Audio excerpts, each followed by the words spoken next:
There's been 1,000 monster movies since, and it feels like 1,000 Jurassic Park sequels, but none of them, to this day, can recreate the magic of the original Jurassic Park.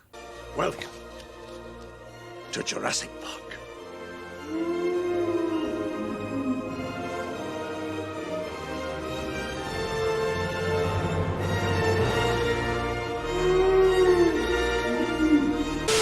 Hey guys, it's Jim, welcome back to the channel, and I'm talking about one of my favourite films. I recently rewatched Jurassic Park the other day, and it still just has that magical sparkle. It is one of Spielberg's best films because everything about it really works. I think a lot of people these days like to look back at it, oh, it's just a dinosaur monster film and we're just seeing more of it with Jurassic World. We're not seeing close to Jurassic Park with Jurassic World. It's not even like it. Obviously, at the core, you go in for the dinosaurs, but the actors and the dialogue in Jurassic Park are stunning. Obviously, it's about a group of scientists, paleontologists, who go to this kind of demo park run by this rich, crazy entrepreneur, John Hammond, and they have to sign it off. And that's what I think this movie has over the future films. Because it's all new here. It's all like a new revolutionary concept. It's a crazy concept. Everyone is shocked who goes to this island. Everyone is blown away. Whereas now it's like we've already seen Jurassic Park. We kind of become accustomed to dinosaurs. And what are you now going to do? You're just going to now have people experience dinosaurs? For me, one of the strengths of Jurassic Park is that we're seeing it all for the first time with the characters. And I feel like all the actors are great here. You know, you've got Sam Neill as Dr. Alan Grant, this really kind of with conviction paleontologist who's so passionate about it. But, you know, and you get to see his dreams come true when he sees Jurassic Park unfold. But his terror and his horror when he stops marvelling, you know, there's one scene where he's looking at this baby raptor who's just been born, and the terror in his eyes from Sam Neill is stunning. And that's what it's about. It's about like his excitement, but also his horror, his respect, but also his fear.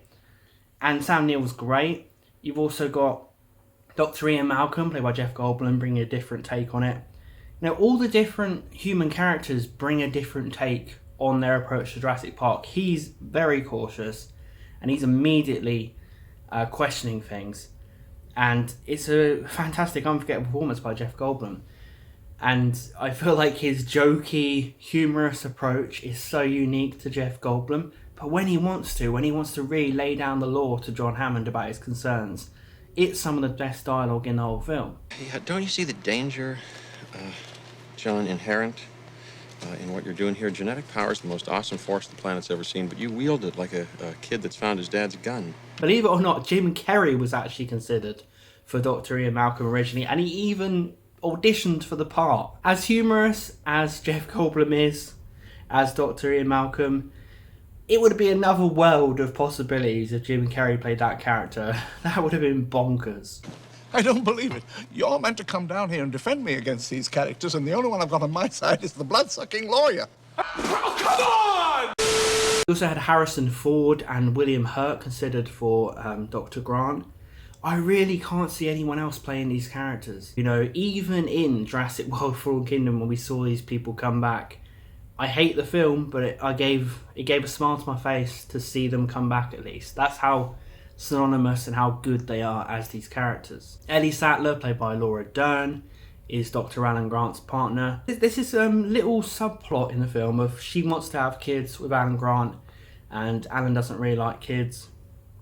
And it's the journey of Alan going through Jurassic Park, protecting kids, and eventually he comes out of it, you know, liking children.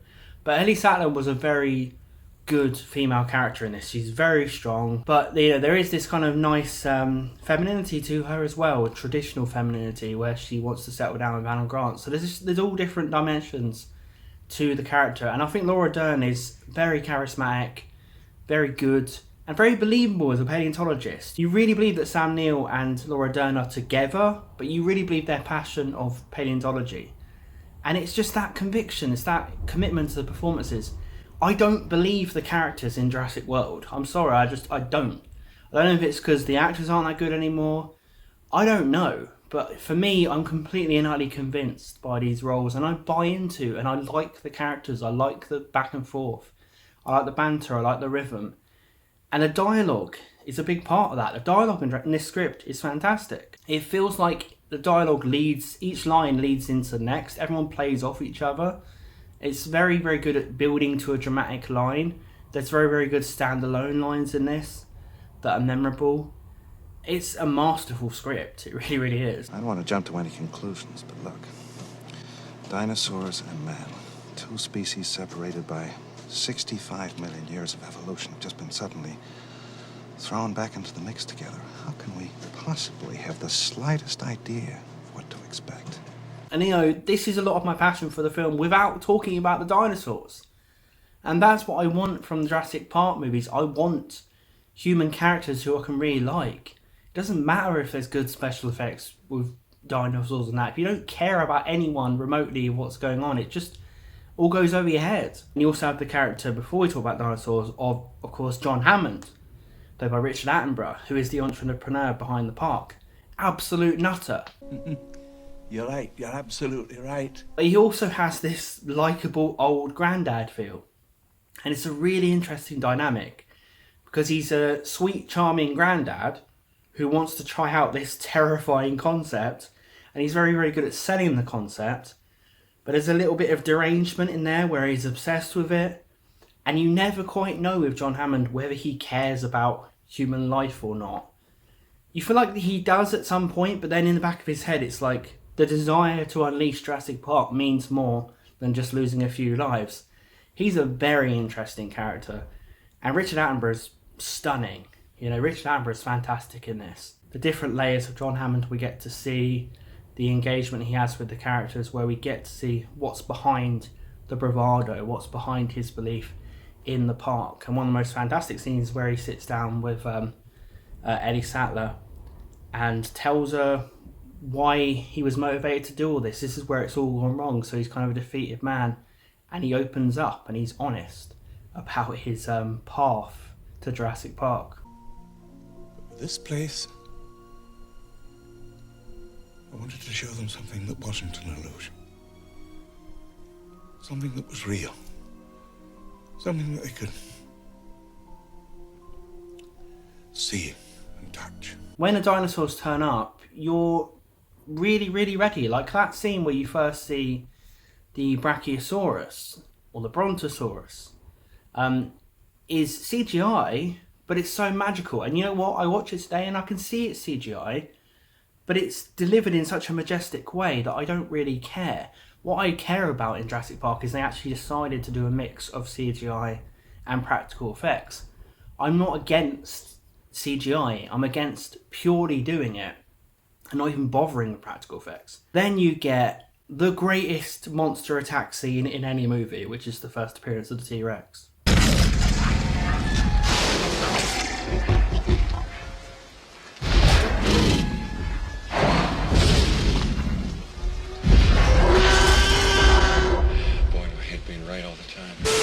Spielberg brilliance in that scene, the slow build up, the way he shoots the dinosaur, the way he shoots the kids with a terrifying situation they're in this car, the way he approaches the claustrophobia of the car and the dinosaur being curious and getting more and more wanting to eat these characters, the build up, the fear, the tension as he starts to slowly but surely dismantle the car, and the way the T-Rex looks is incredible. Like, moments where it's CGI, but this was actually a practical model, and it looks like a real dinosaur.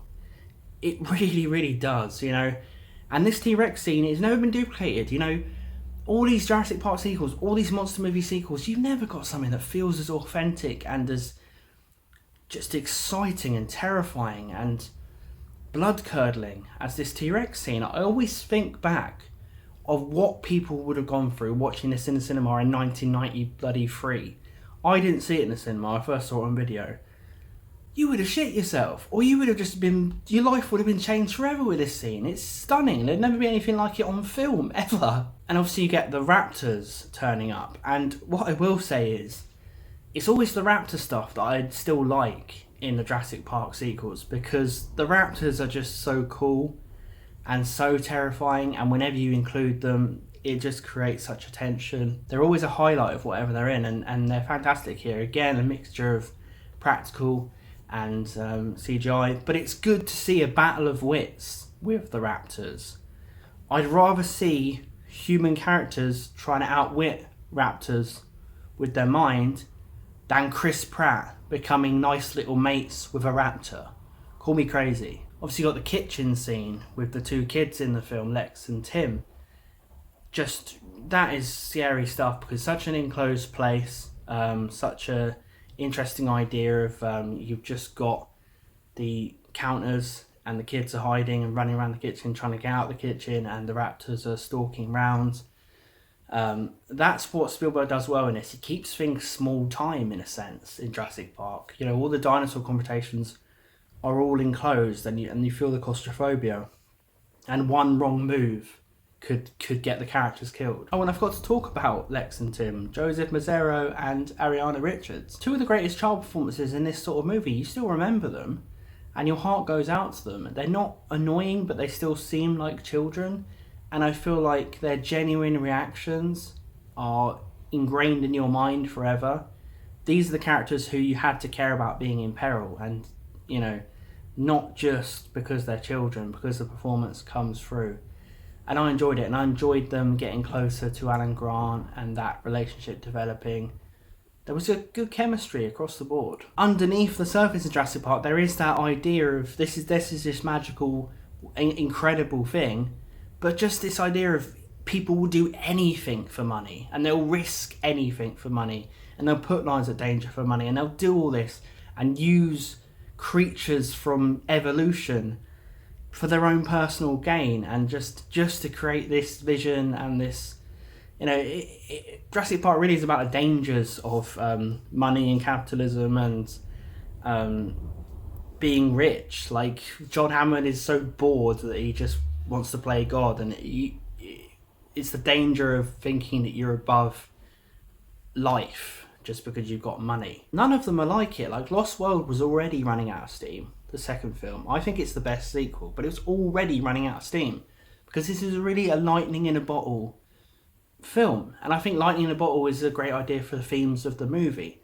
Everything was happening for the first time here. It was all first time reactions, first time dangers and horror of these species coming back together with humanity. It was all crossing new territory and risking life all at once. Whereas if you go from here and it's like, oh, it's happened again, it just takes away from it. But Jurassic Park, whenever you watch it, you can go back into that feeling of uncertainty and nerves and worry for the characters and first time feelings. And I can still recreate that whenever I watch Jurassic Park. I just think it's one of the greatest films ever made, and I also feel like it's a little bit disrespected because it's never really talked about in the greatest films ever made. It's just talked about as a great dinosaur spectacle. It's got the story, it's got the characters, it's got the action, it's got everything. It should be talked about in the greatest films. What do you think of Jurassic Park? Let me know in the comments below. Do you like the new Jurassic Park films, or do you agree with me that this is just the standalone standard? If you enjoyed this video, please click on another video on the screen now. Subscribe to this channel if you're a movie geek who loves to chat about movies, just like me, and we can talk in the comments. Thanks for watching, and I will see you guys next time.